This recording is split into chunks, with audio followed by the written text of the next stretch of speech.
100 nights, no rest, no break. Dreams on my mind, but my hands still ache. Bands in the safe, cash on the low. Build it from the ground, watch the empire grow. Empty fridge, now the table stacked. Used to pray for change, now I'm counting racks. The grind don't stop, no pause, no wait. Bands in the safe. Okay, folks. Hope you guys are doing well. Hope you guys survived the day. What an absolute ripper this morning. What the heck happened at open, eh? This is why you don't short all-time highs. Let's dive on in and have a look at what was quite a good end to the week. Look at that. Absolute ripper. Yeah, man. All-time highs, never short them. Just don't short them. I know you want to. Everyone thinks, oh, it's got to collapse. It's got to come back down. No, it hasn't. No, it hasn't. The market is not the economy. The market is its own thing, and it don't give a shit what you think. It will keep going up until that one day where it drops 800 points in a day. That's when you can go short. Until then, you keep buying it. And today was a perfect example. And it's interesting because I watched the open and we actually got a buy trade here, but it didn't pull back enough to enter it. I was like, oh, that sucks. It just went on this absolute tear. Look at it go. Huge delta to the upside. Absolutely massive buying pressure today. Even though it calmed down throughout the day, it just stayed positive the whole day. Big volume throughout, and we had some more down here. And we're going to have a look at Delta, of course. And it was nice to have a nice green finish to the week. You guys, so you may notice that, so I've got two dashboards linked up over here. You can see here, it says TDB, which is Terra Delta Breaks Update, and Terra Delta Breaks. So you guys, the ones of you who've picked this up already, you have this result. This is the indicator as it is, comes as default. I wanted to show you this, even though it's May now, and we're looking at May, no longer doing April. I'm still kind of finishing off the last little bits of that update. I'll go into more details about what's actually been changed because I've added a few nice features, and I'll go into more, like I said, more detail over the weekend. I'm going to do a deep dive video on what's changed and what's coming because I've had a really, really cool week. Busy, chaotic, but yeah, some really cool things are coming. But yeah, so the indicator as is ended with $2,077 today, which is really nice because it made up for the bug loss that we had yesterday. But you may notice that the updated version made quite a bit more. The updated version, which is what we're running now for May moving forward, and this is the updated version you guys are going to get this weekend. Once I've completed it and finished it off, $3,240. Not bad for a Friday, if you ask me. And considering, I'm going to go back and just show you briefly how good this update has proven to be. I didn't change all that much. I fixed one bug which we found, but the setting is still the same. It was calibrated to the bug. It's just the bug was like kind of throwing the displays and the visuals off, so I had to fix them. They were like one bar out from each other, but that hasn't changed. It's still the same, behavior. And the other thing that I've added, show you briefly, I've added some like dynamic stop loss options, which I won't go into details today, but I'll show you them tomorrow properly, or over the weekend when I do my deep dive. It saved about $600 of the loss, and this stop loss thing, the idea is that it reduces the downside risk. Because this indicator in this setting, these settings and it as it is, does super well on the upside. I don't need to worry about min-maxing the upside. It's going to have upside on its own.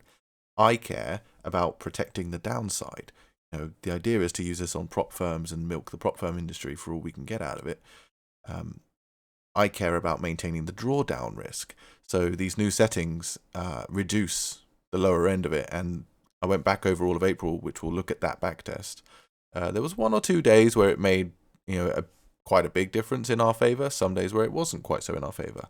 But the takeaway was that the downside extremes were reduced quite nicely, which is better for drawdown management, better for, it's less risky for the prop firm side of things, and we can keep the settings as they are when it comes to the risk sizing.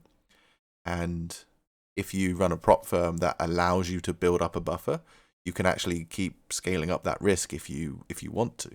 Don't have to, don't recommend it. In fact, the way I recommend you play with a system like this run it kind of hot for the eval side and just get it passed. You know, you want it to pass quickly. Don't spend 2 months for it to fail at eval. That sucks. Just pass it quick or fail it quick. But once you've passed it, turn it down. Turn the risk down and start adding more accounts. Get another eval. And, you know, run that one hot until you pass it. And just stack past funded accounts and run it on less risk. And from there, that's when you can just start scaling up and taking larger profouts across multiple accounts. That's how you want to use this sort of system.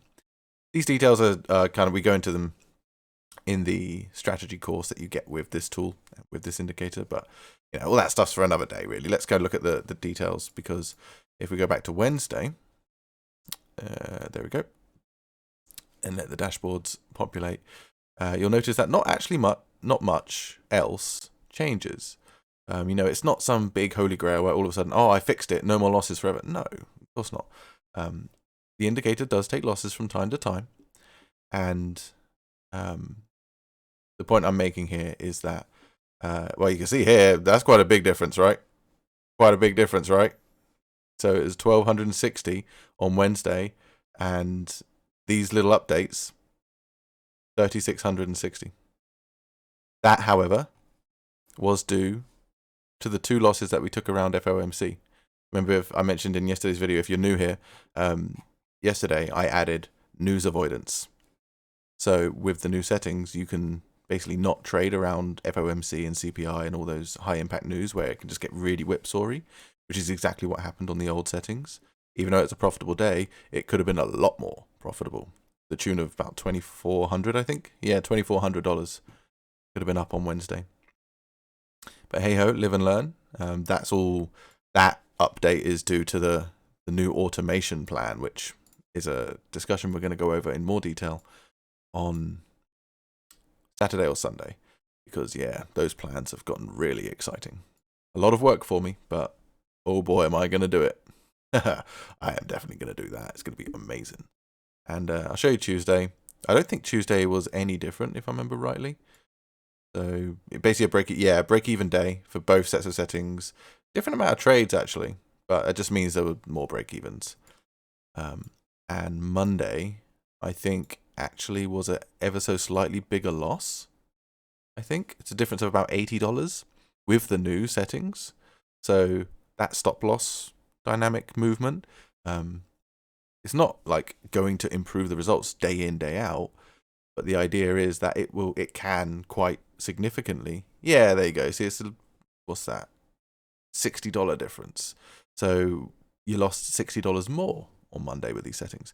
But as you go throughout the month, these new settings add up quite substantially to better gains, as we've just seen on 2 or even 3 of the days over this week. Better gains and controlled downside, which is just a win and a win on top of it. So overall, very happy with this update. I think it's going to be a really nice improvement to an already good system. And you can just let it do its thing. And the automation side of things is coming. Working on it, it's going well. It might take a little bit longer than I expect, because the gist of it is I'm going to build an entirely new standalone clone of this TradingView indicator directly in NinjaTrader. The idea is that you'll get both as part of this package, and the idea is you won't need to link TradingView to an external website that will then link to your broker and then place the trades for you, and there's lag between all these steps. It'll be directly 1-for-1, or as close as I can get 1-to-1 in NinjaTrader, directly placing trades on the chart. And I'm going to add a humanizer so that there's a little bit of a delay so it looks like it's human. And just like that, you won't have to worry about prop firms really detecting things. It's not a high frequency trading algorithm. It's one trade at a time. It'll automatically be able to place the ATM and trailing drawdown, the trailing stop loss settings directly for you. But yeah, so I'm very happy with these updates. The thing's been out a week, and yeah, like any good video game, I needed a week 1 patch, right? A couple little bugs made it through to live. What can you do? I'm one person. Bug hunting is an exhaustive thing. And on that, I'll quickly mention, a couple of you guys have messaged me about this. One guy in particular you know who you are. Thank you. You guys have been, if you spot a bug, send me a video or some screenshots or something like that and just let me know. It's really difficult for me to catch all of these things happening in real time sometimes. And as long as I can replicate it, I can fix it. And thank you so much for those of you who've been doing that. It's really, really helpful. I really appreciate it. And yeah, that's been the results for today. A nice win to close off the day. Let's go have a look now. Obviously, we're going to need a few more days to start filling out the results for May, but not a bad start, eh? 3,200 for the day. 100% win rate. Let's go. Well, technically it wasn't. It was a 88.9% win rate, but the win rate on this screen counts the day win rate. So as we go into next week, even though Monday is a bank holiday and we won't be trading on Monday, don't trade low volume days. You know, it's a volume backed breakout system. We won't be trading bank holidays. You guys will have the update by the time Monday rolls around, and the setting that will automatically turn it off for bank holidays will automatically be applied. So yeah, so that's it for that, and we'll see how we do in May. You know, I think it's going to be a really, really interesting summer. I think the whole sell in May, go away thing is a complete, I think only idiots think that. Like, don't. No, actually go back and look in what happens if you sell in May. Like, it's a complete coin flip. I don't know where that saying came from. But anyway, that's it from me, folks. I will call it there. Have a great weekend. Spend some time away from the charts, or if you're like me and you're just addicted to this stuff, spend some time doing some back tests. You know, practice on Trader 8. Hopefully, you guys have been going through the course. I've had good feedback about it. I am planning on adding to it. I will replace bits of it that are no longer relevant, and I'll replace it with new versions. So I'll get better at doing that sort of stuff too. And this is all one big continuous work, and I'm very grateful for those of you who've been very interactive with me and building a nice team and a nice little community around this system. And at the end of the day, we're all here to make money, right? We're all here to make a living and live off of charts and escape that 9-to-5 life, and hopefully take our friends and family with us as we do it. So I'm going to love you and leave you, folks. Thank you so much again. My name's been Terra. It's been a great week. The new system's out, and there's more coming. I've got 2 really nice fun projects for the summer coming, but we'll discuss them in more depth tomorrow. See you guys later, and have a great weekend.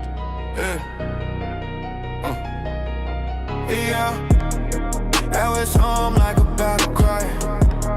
Circuit spark underneath.